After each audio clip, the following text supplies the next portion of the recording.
Greetings and welcome to our first release of the 2022-2023 Hillcrest Wine Club offerings. And it's been a while since we've talked to you. It was the very beginning of the summer. Where we are in terms of the nature here, we had a really cool spring, so that set some things back a little bit. We're just starting to see Pinot Noir change color, or what we call Veraison, as well as some of the other later varieties have been kind of in sync with the Pinot Noir. So we're looking to a little bit of a late harvest, and we're staying tuned, but beautiful weather for ripening right now. This club offering, we have actually a new wine to our lineup. In 2019, Susan and I purchased the old Misty Oaks winery, and that's kind of the base of Pietroso Rosso, the Italian-focused winery that will, we've produced a few wines, the Sangiovese you've seen, and we'll be releasing more wines in the future. But off that vineyard was a Cabernet Sauvignon we harvested in 2018, and we have taken a name that was used by Misty Oaks called Gobblers Knob, that we have a little bit of history with. Actually, the hillside that Hillcrest resides on at one time was called Gobblers Knob, and so that was kind of a natural, kind of fun transition. But we've got the 2018 Gobblers Knob Cabernet Sauvignon we're going to taste. We have a wine from Montalcino, which is the most famous area historically of Tuscany. We'll talk a little bit about how it compares to other parts of Tuscany. And then out of the cellar, the 2018 Fuder that's drinking just spectacularly today. So we'll finish up with that. To get started, Misty Oaks, or what was Misty Oaks, is west of Sutherland about 10 miles, so probably about 10 miles due north of where we are. It's an elevated valley that has like an amphitheater that's actually very warm, and on top of that is a 15-year-old block of Cabernet Sauvignon that produces really some stunning wines. Stephen Christie that owned it and planted it, we tasted their wines over the years and really found some incredible fruit that they had. And so this is that very classic winemaking. The wine is 85% Cabernet Sauvignon with about 10% Merlot, 5% Cab Franc, which is, there's certain things that kind of work together, and you see globally kind of those varieties used in that general percentage. Many places, Mouton Rothschild typically is about that blend. So here it just happens to be this vintage. We hit on that. Very dark color. I'm a big believer in Cabernet in this area. It's one of the truly stunning varieties. And those of you that have been with us for a long time remember, you know, the Phenom Cabernet Sauvignon, a Massimo. This is beautiful, a little different, but very beautiful. So we'll take it for a spin. Super dark color. Dominated by fruit. The first thing I smell, even before I kind of come up on the glass, is this beautiful, like black, very kind of fresh fruit, and this kind of warmth in a pleasant way, this kind of generosity. A little bit of wood, a little bit of like a sweet, smoky, almost a little spice character to it.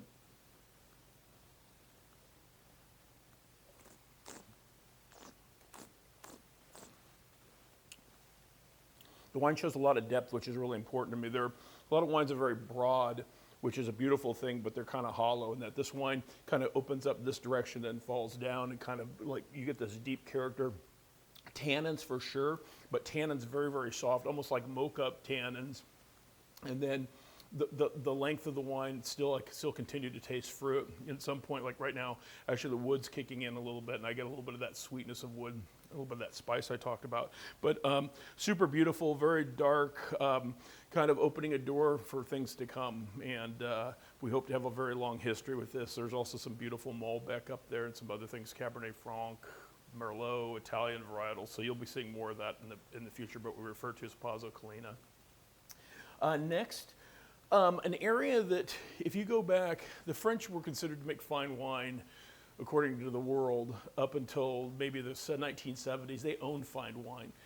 Italy produced wine, and then there was one really famous, significant wine in the global wine trade, and that was a wine called Biando Santi and Brunello di Montalcino.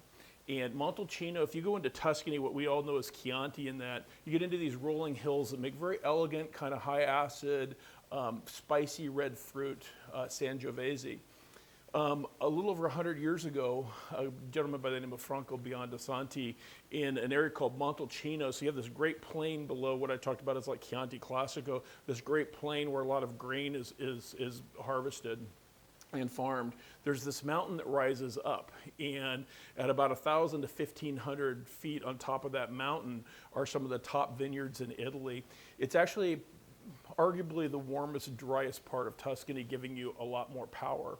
And what Franco Biando Santi did was to actually select a genetic form of Sangiovese that was a little small berried, thick skin. And so Brunello di Montalcino means little brown one from Montalcino. So you get more extraction, more power.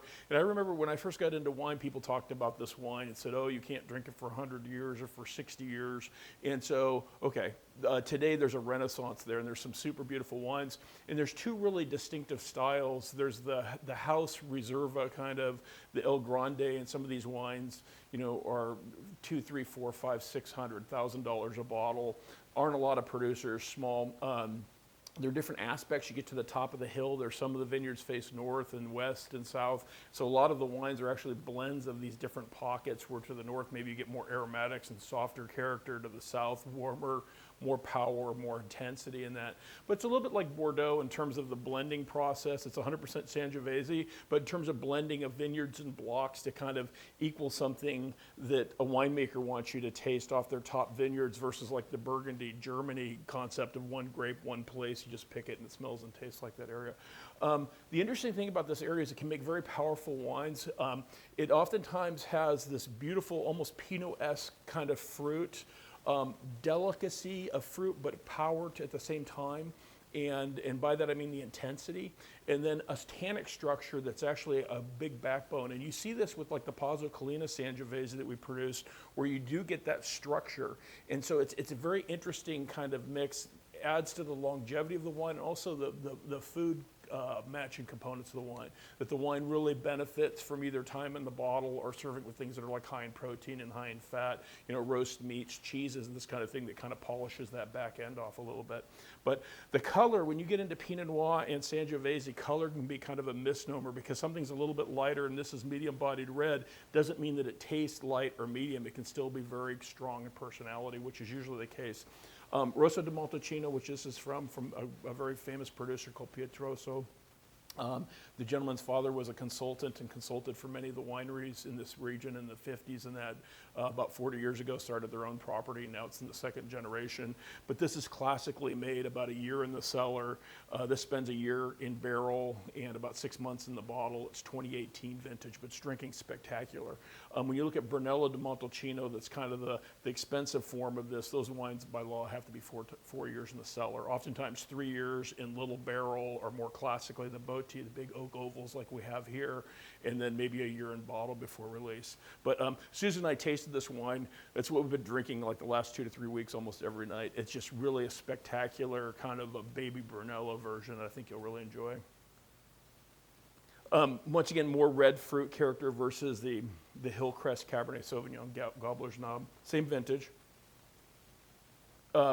Piercing more acidity you get in the nose, which is typical of Italian wines, especially the classics. If you look at like Barolo Barbaresco, go to the south a little bit in Montalcino here.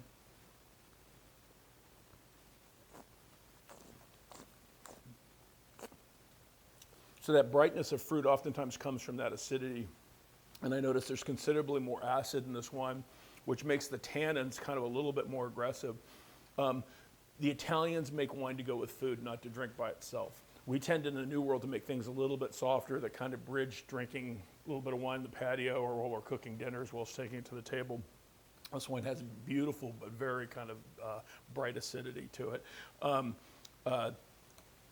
Once again, nice wines, after you swallow them, the flavor persists. It's just beginning to tail off right now. And that's one of the great indicators of quality fruit, is when you get the sweetness of fruit, you put it in your mouth and you swallow it. If that persists, that's evidence of the quality of fruit. A lot of wines, once you've swallowed it, either the flavor drops off, especially the fruit, or the wine becomes very dry on the back end or very woody.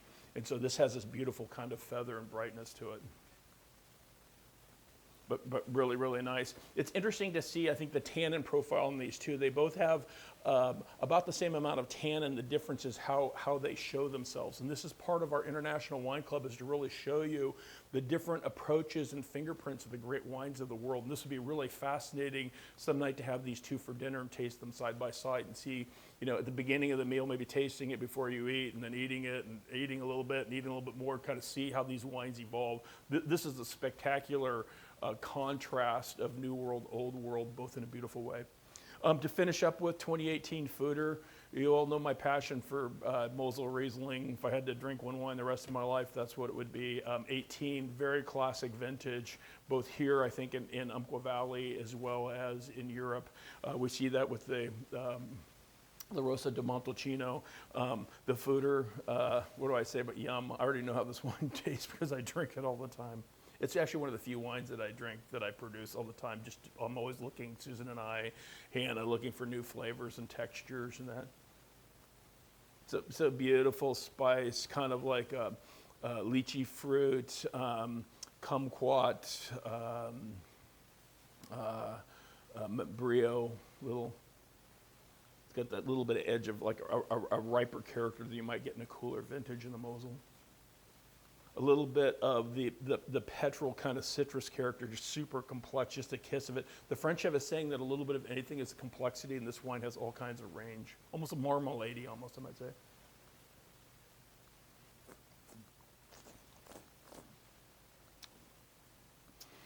Super bright, fresh, that beautiful kind of green apple acid, but this wine it's a little bit drier than we normally do. The residual sugar is about 0.7, which is right about threshold for people to taste.